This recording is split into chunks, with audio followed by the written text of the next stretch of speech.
Welcome to another session of Men's Healing Matters. My name is Greg Mayo. We are going to talk about Unraveled Roots for Men, 4 causes of damaging behavior. We're going to talk about this in what I would like to call an intensive kind of way. In other words, we're going to do a little bit of a deep dive into the book. We thought it made sense to really help you understand what this resource is and why it's important for the men that you serve. Now, if you've been to a lot of Men's Healing Matters, you know I like to start off with a quote to kind of prime the pump, if you will. This one from Dr. Mate.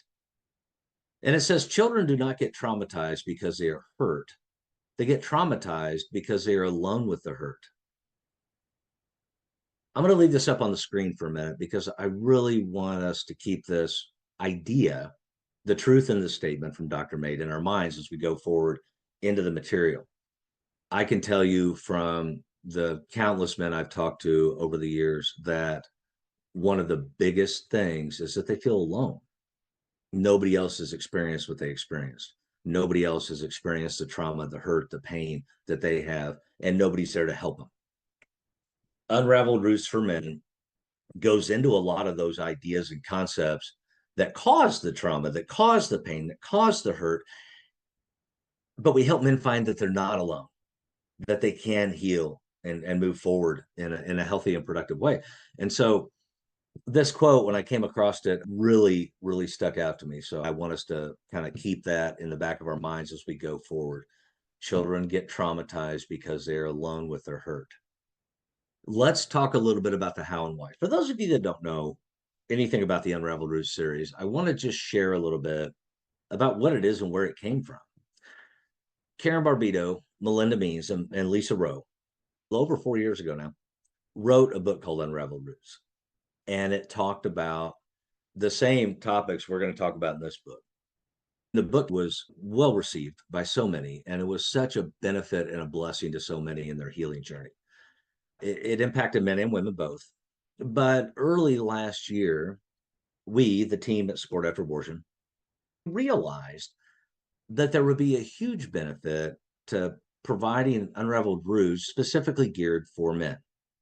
Men and women often think differently. They often feel differently. They often process life decisions, life events, emotions, all those things differently.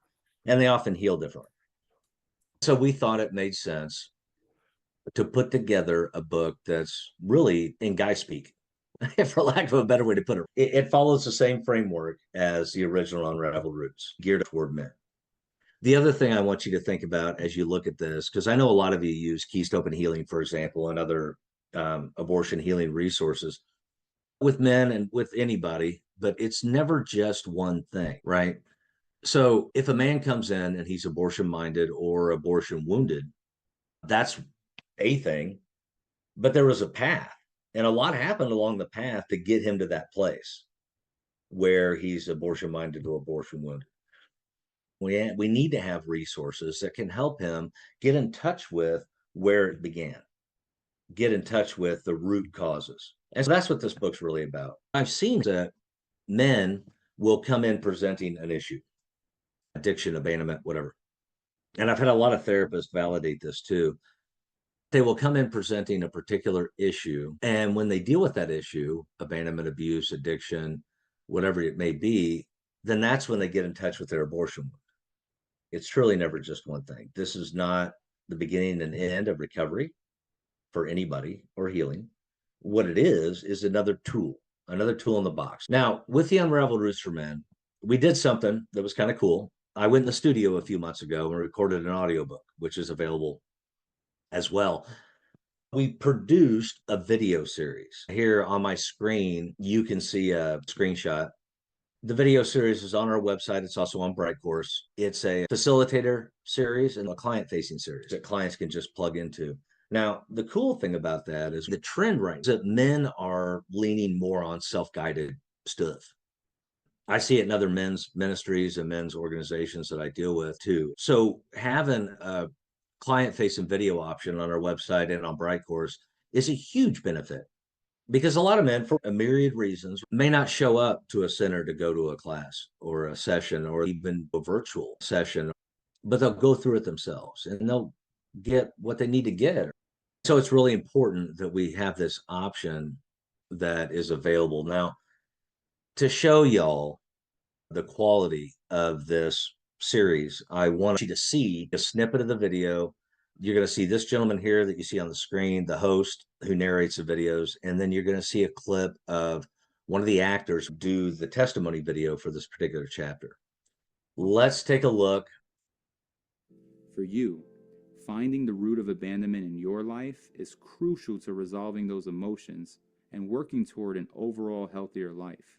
Before we get to more specific instances of abandonment and what they look like in men as adults, let's first hear from Jared, who experienced abandonment issues as a kid. Don't worry about relating to his story. Think more about if you can relate to his feelings and emotions. By the time I entered therapy, I was just a few weeks past my second divorce. In time, I shared that both of my ex-wives were very similar to each other, and each constantly nagged me to be more open and to talk more. I didn't understand the problem. It just didn't make sense. I did what I was supposed to do. I provided a good home, but it was never enough. Through therapy, I began to recognize patterns of thinking and behavior that followed me through life. Here's my story. Hopefully, you saw a little bit of what you could expect in the video series.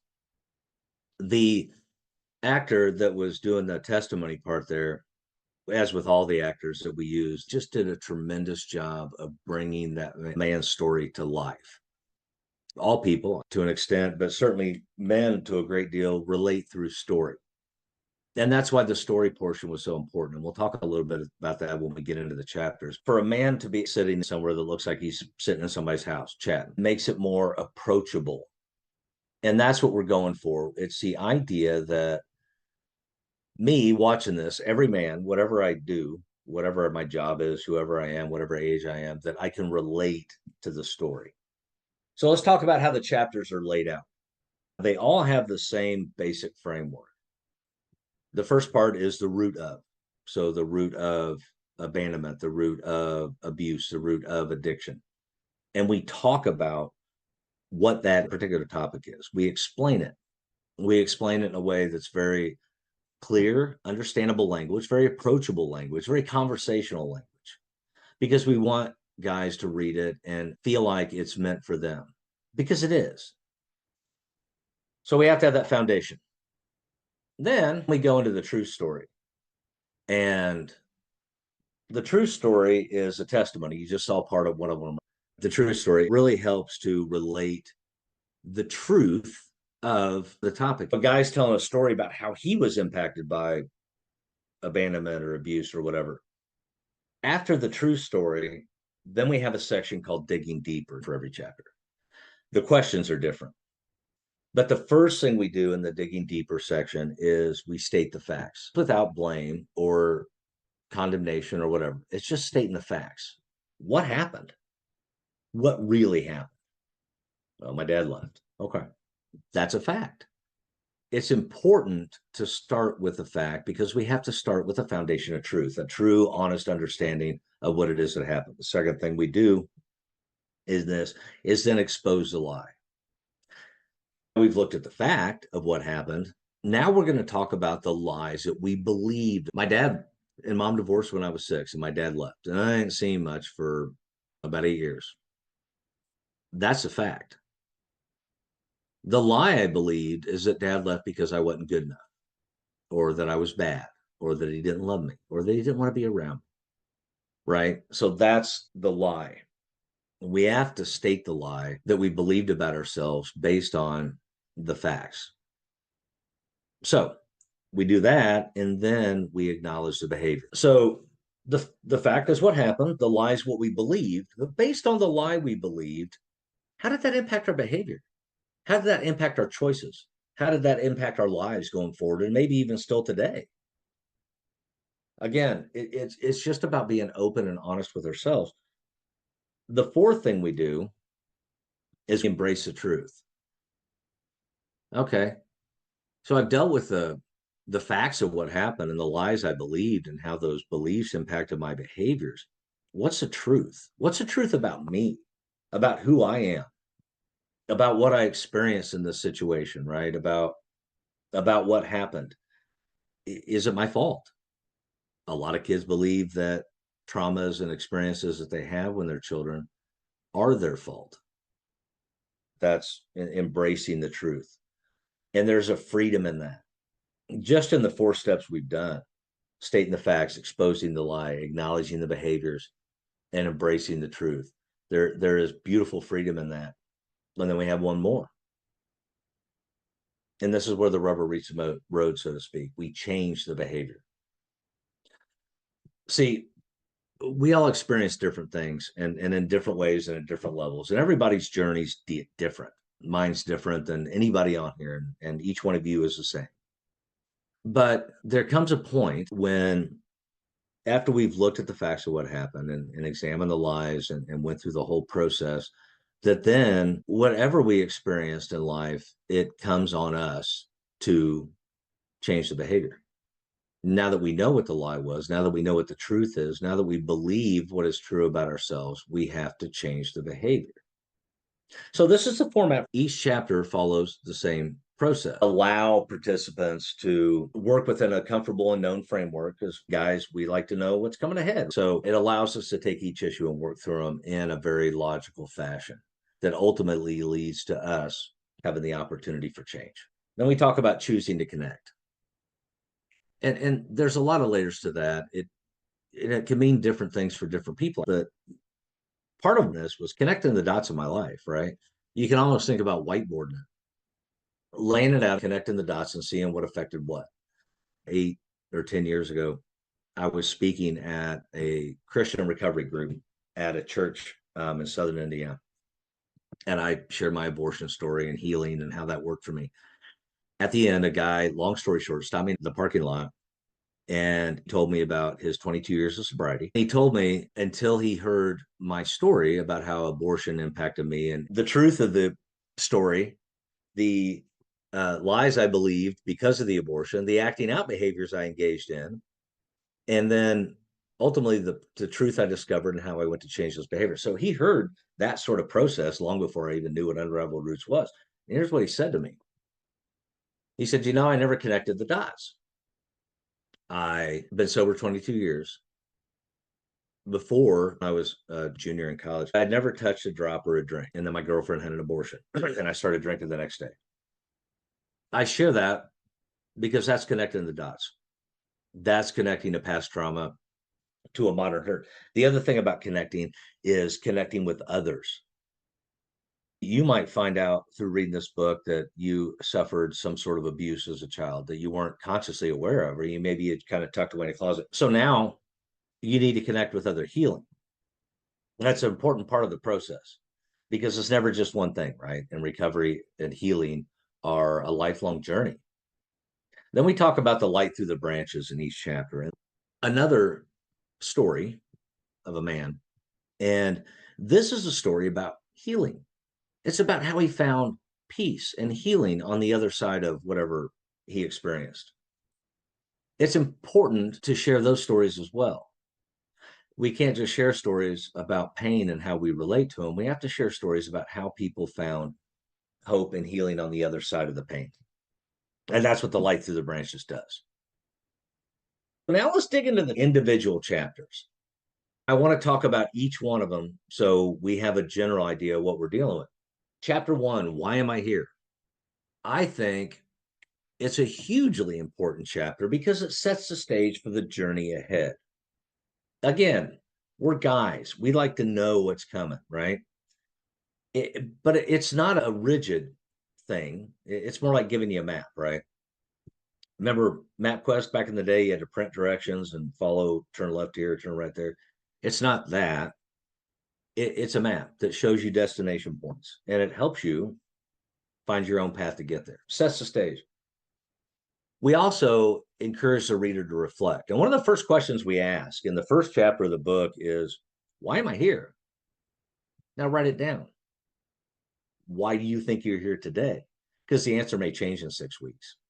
And it's important that we acknowledge that. It also is an opportunity to share hope that change is possible. See, a guy may come to this book, and we don't know why. Maybe somebody said they should use it. Maybe they went to a PRC and the guy they met with said, you know what? You should give this book a shot. Maybe they just saw it on a bookshelf or on Amazon, or maybe they just stumbled across the video series. Maybe they're working at a PRC and have access to Bright Course and we're like, well, this looks interesting. We don't know. But a lot of times when a guy starts a journey, they're just not sure if it's going to make a difference. Am I going to feel better? Can I feel better? I've gotten so used to for 20, 25, 30, 40 years, whatever, feeling and living like I do. Is it going to change? So in the first chapter, we share hope that change is possible. Part of the reason we ask the reader, the participant, to write down why they're there and sort of reflect about it and really think about it. Yeah, it's a prime the pump, it's a set the stage thing, but it's so that they know, okay, I'm getting in touch with something here and change is possible. It's an important foundational chapter. Those of you that come from the building trades like I did, think of it as the cinder block walls, right? It is what we're going to build everything off of. And so we have to do it right, and we have to do it in a certain way to provide the best opportunity for success for the participants. Chapter 2, we talk about the root of abandonment. Let's go, dive right in, right? We did a Men's Healing Matters session here this year on absent father wounds and how they impact children, boys especially. You can go to our website and access highlights from that or the video. I would encourage you to do so. It's an important topic and it affects a lot of people in our country. We also talk about absent mother wounds, by the way, in this section. We acknowledge the fact that abandonment is experienced by many men in many different ways. And we talk about some of the different ways abandonment manifests. See, my dad left when I was 6. And I had friends whose parents were married. In fact, 3 of them are still very close friends of mine. And all 3 of them, their parents are still married to the same people they were back in high school. And that's a beautiful thing. But I was envious. And I was envious because I was abandoned. None of them were. Well, what I learned over years of healing and recovery is that abandonment has many different faces. And my dad was physically gone. But a friend of mine's dad lived there, but he worked 2 hours away and he worked 10-hour shifts. He was gone 14 hours a day, 6 days a week. That's a form of abandonment. Emotionally absent or emotionally unavailable parent, that's a form of abandonment. And so we really dig into it. Here's the important thing. We encourage participants to understand the root of abandonment without blame. We've talked a lot at Support After Abortion, and we will continue to, about generational trauma, right? This book's about acknowledging that generational trauma. It's also about providing generational healing, by the way, because if you experienced one, you really ought to try to experience the other, right? But we don't blame. And I'll give you an example. And again, I use my own life examples. My dad left when I was 6. He was gone for 8 years. That's the truth of it. The lies I believed about myself are another story. But what I want to say about it, without blaming, my dad had his own generational trauma that was handed down to him from his father. When my dad had been sober for 6 years and moved back to the town I lived in, and I started reconnecting with him as best I could, there's still a lot of things to work through, but it's because he had started finding his own healing from his generational trauma, from his abusive alcoholic dad. My dad left, but in his mind, at least he wasn't abusive. That's what we talk about not placing blame. If you're going to work on your own stuff, and if you're honestly working on your own stuff, I'll tell y'all something that I've learned in my life. It makes it really, really hard for me to judge other people. Chapter 3, we talk about the root of addiction. This was a big chapter for us, and I don't mean a whole bunch of pages necessarily, but there are so many examples of addictions that we don't even think about. Addictions to work, or risk-taking behaviors, or pornography, or food, or gambling. These days, addictions to these little devices, right? Exercise, that's another one that we talk about. We talk about a lot of addictions. We don't talk about every one. We try to hit the high points, if you will.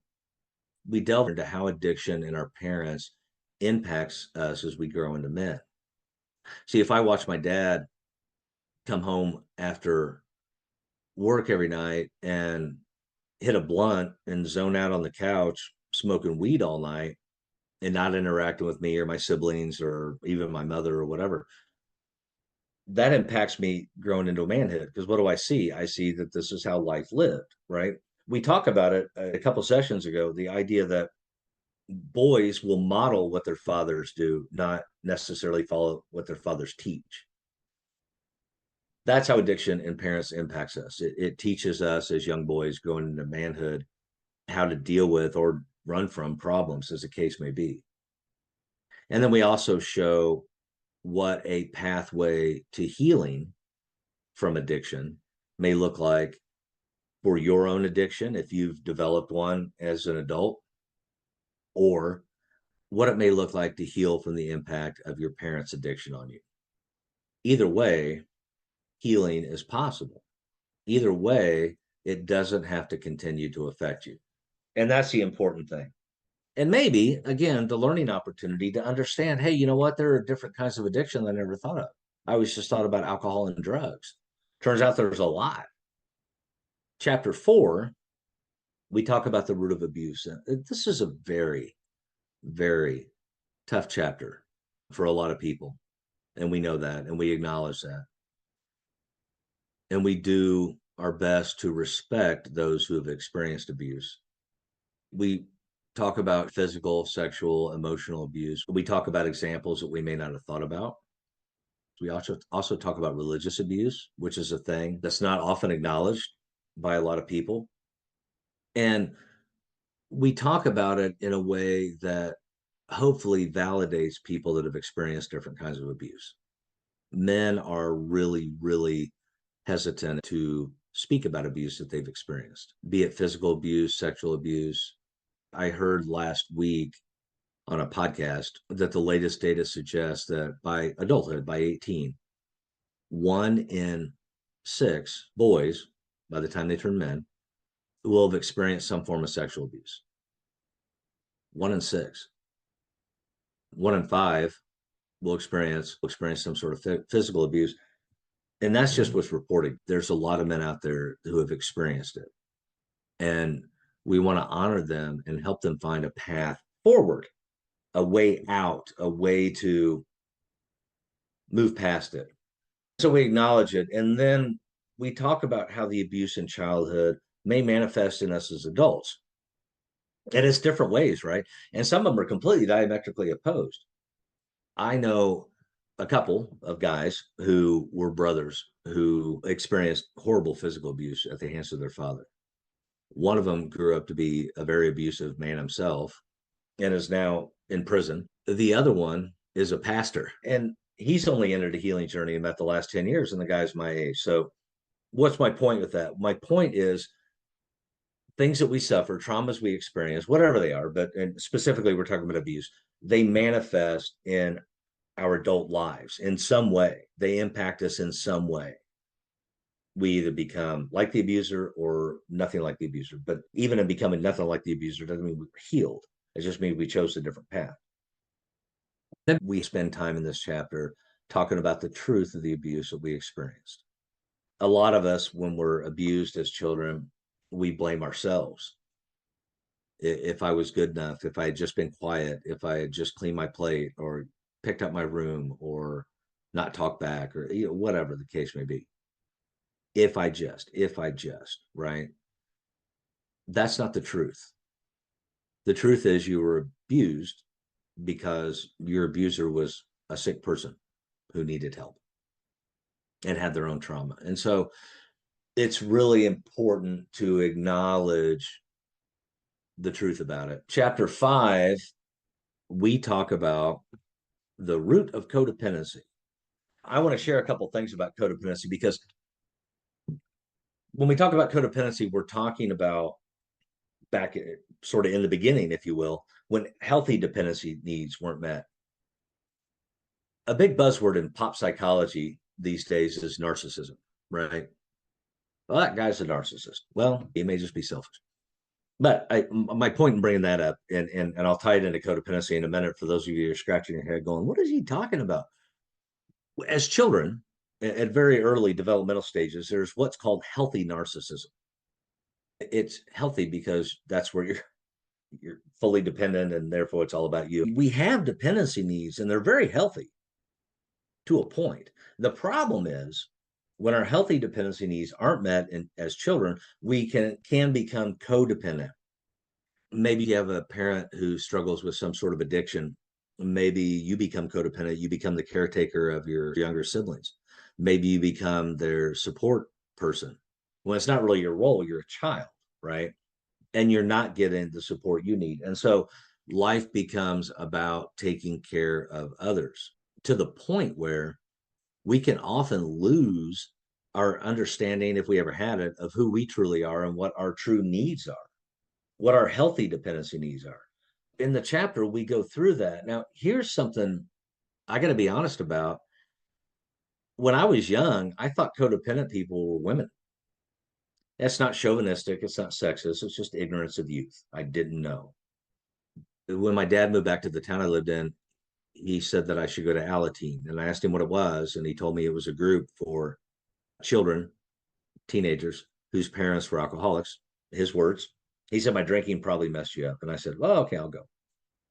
And so I started going to these meetings. We had an adult in there from the Al Anon program.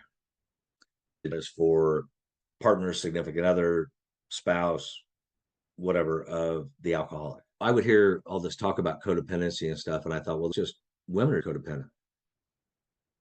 When I went through abortion healing 10 years ago, I got in touch with some stuff. I cleared off some of the wreckage. Remember, we talked about it's never just one thing. And I found out I was codependent, right? I was like, wait a minute, that's not cool.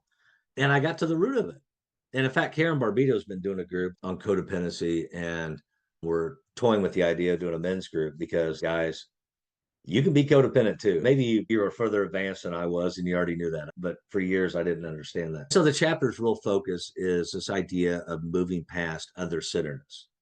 Dr. John Bradshaw, who's wrote a great many books back, especially back in the 80s, on family issues and dysfunction, he talks about the idea that codependency is other-centeredness. You're focused on other people and their needs and not your own. I saw a video the other day, and it was a guy in his 30s, and he said, the therapist asked him, what are you doing here? He said, well, I'm a good dad. I want to be a great dad. I'm a good husband. I want to be a great husband. I'm a good employee. I want to be a great employee. And the therapist said to him, okay, you're a husband for your wife and a father for your kids and an employee for your boss and a friend to your friends. Who are you for you? And the guy in the video said, I didn't have an answer. There's a other-centeredness that honestly is kind of common. We get so wrapped up in the people we're supposed to provide for, and rightfully so. We should be focused on the people we're supposed to provide for. But we should also focus on our needs. We should have healthy boundaries. If we're codependent, we probably don't have boundaries. And if we do, we don't have very good ones. So that's what that chapter is about. And for a lot of men, even in the short time this book has been out, y'all, it has caused them to take a look at the whole idea of codependency, just like I did all those years ago, and go, oh, this is something I really need to deal with.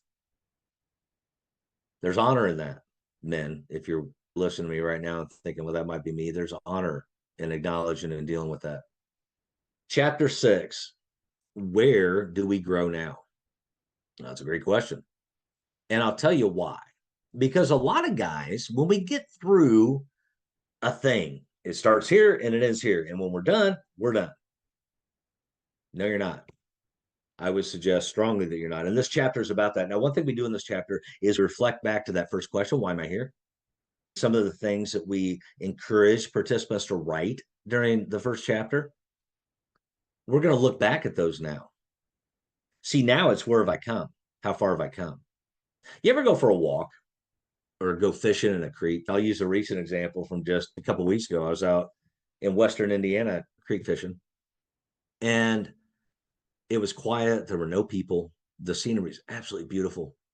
When you creek fish, you go from hole to hole, right? Trying to find fish. Once a spot gets cold, you move on. I have this tendency to look up ahead of me and go, oh, I wonder what's around that corner over there. I should go over there. And I did that and wasn't paying attention to where I was walking. And you know what, y'all? According to the GPS tracker on my phone, I ended up 2.5 miles upstream from my truck. Did not intend to walk that far in waist deep water. So that's my point. You've gone through this 5 chapters and you get to this one and you kind of, maybe you've had your head down and just kind of focusing on the next thing, right? Here we encourage you to stop and reflect on how far you've come. Because there's beauty in that, right? In realizing, look, wow, look what's happened. When we do that, then we encourage you to, what Support After Abortion, we love to talk about this, finding purpose in your pain. You can't hold on to whatever it is you got. You have to give it away. So finding purpose in your pain is finding ways that you can take the message forward. How can you help another guy out? Maybe you can give him a copy of the book. A guy at a men's group I'm involved in at church handed me a book I'd never heard of last week. And I asked him what it was. And he said, well, it's meant a lot to me and this is why. And I buy a case of them every so many months and I just hand them out to people that I think would get something out of it. Maybe that's your thing. Maybe it's talking to a local men's group. Maybe it's having a conversation with a group of buddies while you're out fishing. I don't know what it is, but you have to find purpose in your pain. You found some healing, and the natural inclination is to go forward and share that with somebody else. The fear inclination is to not talk about it anymore. Nope, I feel better. I'm just going to go over here, go back to playing golf, chess, whatever. And so we talk about how men can take the message forward, help the next guy, right? And how you can learn more. If you found out you're codependent or you have abandonment issues or whatever, how I can get more healing from that. Because this is a pretty entry-level product, a book that we've produced here. So that's the foundation of Unraveled Roots for Men, if you will. We talked about the quote in the beginning, trauma comes from being alone with the hurt. I hope that having gone through these chapters, the quote makes sense now, that maybe there's some connective tissue there. Talked about how and why it came about. We talked about the self-guided videos on our website and Bright Course. We talked about the facilitator videos, which are absolutely terrific if you want to facilitate this. We talked about why the chapters are structured in the way they are. And then we did a bit of highlights on each chapter. Do I really need to go through the book or sessions to facilitate? Unraveled Roots. That's a great question. And we get that question a lot, actually. Here's my take on it. To do it effectively, you do. The reason why is that I don't know how to properly lead another man through a resource that I haven't worked through myself. And I think that's true with just about anything. I can't teach somebody how to frame a house if I don't know how to frame a house, right? And I think it's a benefit to you as a facilitator, as a leader who has decided to take on the responsibility of helping somebody else walk a healing path.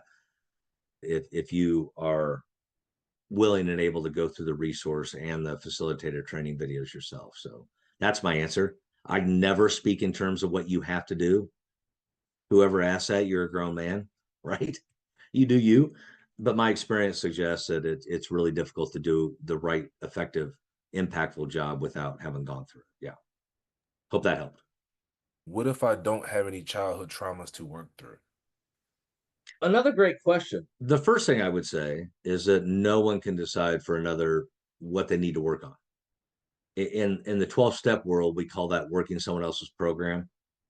So it's not my job to tell you what you need to work on, but I would suggest that we all have stuff, and that what you might find is a surprise or some surprises if you get into Unraveled Roots for Men. You might not think you have anything that impacted you at all, but we've experienced it where a man gets through the book and gets in touch with things he didn't know were there. Do you remember the story I told a little bit ago about the guy at the meeting who got in touch with the hinge point of his substance use addictions? Started with an abortion loss, and for 30 years he wasn't in touch with that connection. I think it's the same kind of thing. So the short answer is I would read it anyway. I would go through it anyway, because I think that there are many times that there are things we need to work on that we're just not fully aware of. And I think sometimes it's because we've just lived life. We've just gotten used to this is what happens. I could tell other anecdotal stories about guys that approached me over time and shared stuff that they thought was just normal. This is how life was. A really, really simple example that I'll share from my own life. When I was a kid, my parents divorced. We were poor. I mean, really poor. I didn't know it. I wasn't aware for a couple of years until I found out. And then it started understanding how it might impact me. So even if you don't think you have anything, go through it, see where it leads. Keep an open mind and check it out. May we suggest what we notice in someone's life? Maybe suggest what we notice in the people. Whew, that's that's dangerous ground, in my opinion. And I'll tell you why.